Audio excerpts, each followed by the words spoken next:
হালকা ভাই, আপনার বাড়ি থেকে ফোন এসছে। হ্যালো হালকা বেটা, তাড়াতাড়ি বাড়ি আয়। শনিকার ডেলিভারির সময় হয়ে গেছে, হাসপাতালে নিয়ে যেতে হবে। ক্যাপ্টেন সাহেব, ইমার্জেন্সি ছুটি দিন, ওয়াইফের ডেলিভারি, তাড়াতাড়ি যেতে হবে। কি বলছো হালকা? তাড়াতাড়ি যাও বেটা, জিপের চাবি নাও।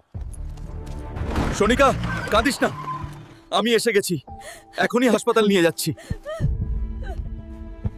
শনিকা, কাঁদিস না, কিচ্ছু হবে না। ডাক্তার সাহেব কোথায়?